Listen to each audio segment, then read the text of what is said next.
So we're back now and we're going to start showing you how to add the mane. I've really tried with this one to make it really easy for you, so you can see I've drawn them onto the template. Don't be tempted to cut this out and you think that that's how you get the mane. It's something where you hand roll everything onto it. So Belinda said that she's kind of finds sausages really tricky, and the reason being that is if you don't warm it up, as you roll them out like this, they have a habit of splitting, but you can see that because this fondant is so warm now, as you roll it, it doesn't split. So I tend to start and I roll a bit out of my hands, and then I actually do this. And what happens is because you're pushing it together, you're avoiding that split part, you know, where it's going to split. And then I start rolling, and I roll at one end, and I get thinner and thinner and do it this way so that it's nice and smooth, and I keep stretching it a little bit. So if I find that I'm not getting it even, or if a bit got too thin, you know, like I was like, oh, it's too thin, I just push it back together and then roll it. So if you get too thin in one section, you do that. So then take these onto there. You can see it's thick enough. You want them to be fat. You don't want them to be too much like this, but these ones have to be able to go, you guys can see it, they have to be able to go from the eye over the edge. So they do need to have some length on them. So you can kind of break them down this way, like that. So you just continue to basically run some. Belinda's going to do some, I'm going to do some. When you get it onto the board, that's probably the best time to shape this end. And then you can kind of flatten it just a little bit and you get it into that right thickness and you just run your hand along it. So we'll carry on and do some more, and you can also see how it's done with the mane as well. So this one that we've chosen to make, Belinda's girls fell in love with this pink one. And my husband. And right. It's got a bit of a pinkie pie kind of look about it because of the pink and the thing. You can also even make this unicorn pink icing, and you'll really get the pinkie pie look. If you ordered just the pony version of it, then it won't even have the unicorn, so it really get that pinkie pie look. So you can see that we're just sort of building and going to practice getting all of this together. Perfect. Maybe start building them from the end, and then you'll see. And you can just nip them off. So for this one, it really does stop there. So and then just push in the end, flatten it just a little, pinch this end, and then leave them until you've got them all, and then you can flatten them all together in the thickness when they're all together.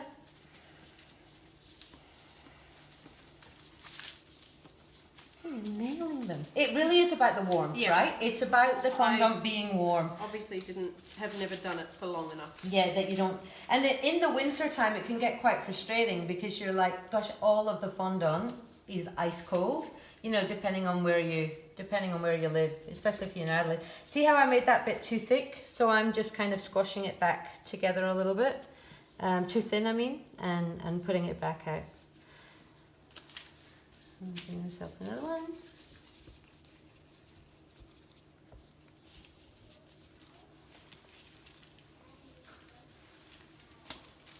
Belinda's better than me. Check it out. Smashing it.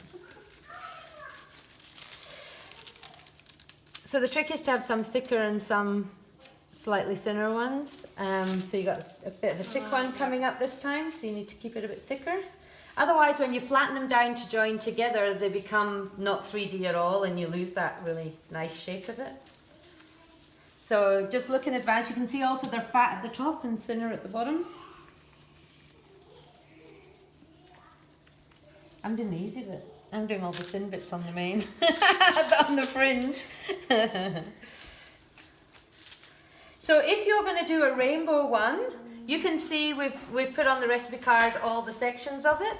You can basically do whatever you like with the fondant that you've got. You know, if you're like, well, I wish it was a bit more this way, it's really up to you. You don't have to feel like you have to do it exactly the way that we've done it. Basically, you can just see that you can build this and you get really comfortable with it. Perfect, and then you just pull a bit off the end.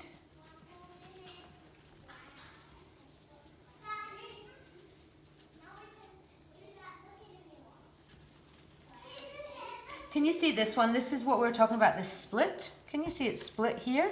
And you can see it's all inside. So what I do is I just knead it down. squash it back together and go again. And if I can see it's doing it again, I literally just give up, turn it round. And when I'm kneading it, I'm actually doing this with it. I'm not just doing this, I'm actually turning it inside each other. It's like you're breaking down that structure that's inside it. Beautiful. Those big ones. Yeah. You just need to do them fat at one end. So basically start with a big fat one like that and skinny it down at one end. Skinny it down, drag it out a bit, skinny it down, and then just pull off the extra bit, and then you've got it fat at one end and skinny at the other. She's really struggling with me being here making it look. She's like, really? You're just going to do it like that? 2 seconds, done. I've made a couple of unicorns in my time, let me tell you. All right, so pull this bit off, flatten it in. You obviously want to round them at the top because they're going to sit on top of each other. We'll leave them there, and then we get to flatten them out afterwards once they're all in.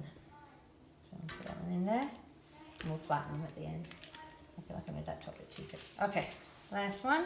I got 2 more for the fringe. Stick to the fringe.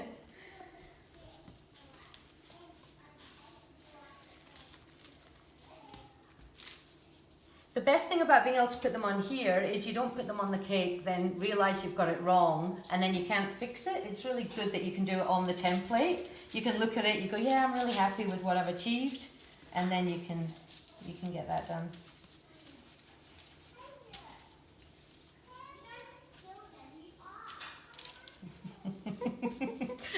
You can hear the kids in the background. We're having a lovely time baking. We've got built-in babysitters today. There you go. So that's all the bits of fringe done, and that's Belinda's one done. So just nick that bit off the top. So let me just show you with this mane how we're going to do it. So basically when you get to the top section, we kind of want them to bend out. We'll skinny this one out, and you just pull them all at once, I think. So they're there, and you can just then flatten. And you want to flatten them against each other. So instead of them kind of sticking out to the ceiling, you want them to push into each other like they're cuddling. So, and you can see that as you push them, see how they're all kind of joining together?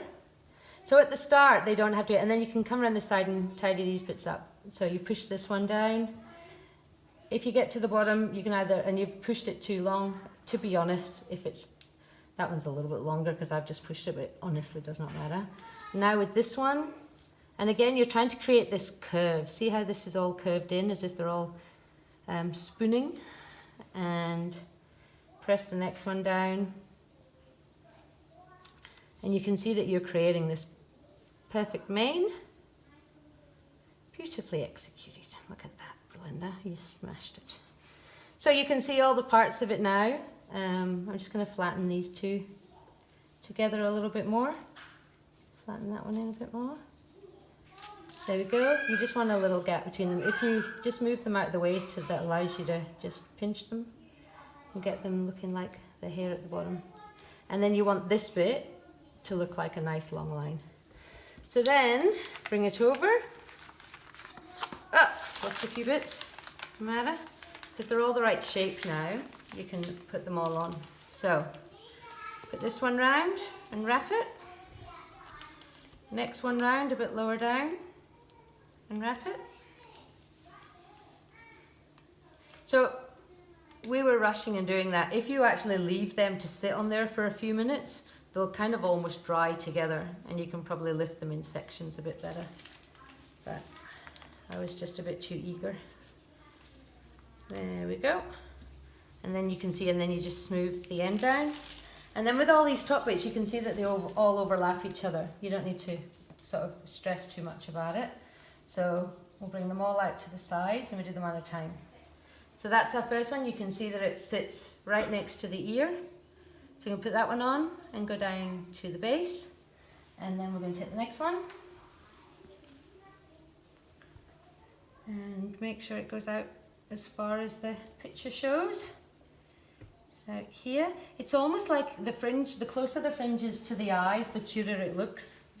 I found when I was making it. I've spoiled the shape of that one, so I'm just going to pinch that one a little bit more. And then we'll do the other side. I tend to start at the edges. I didn't know that until then. And you can just start overlapping them. One more. And then you've got your very last one. Okay, so you can see all these at the base here. I'm going to have to turn it around a little bit so I can see it. I'm going to lean over. You can then just squash them all in like that, and then you can just take your knife, I'll trim it, push them all in, and then you've got your cute little mane all ready to go. Next we're going to do the dreaded horn and show you the trick for doing that. It's actually extremely easy now that you've seen how easy it is to do the sausages. So let's give that one a go.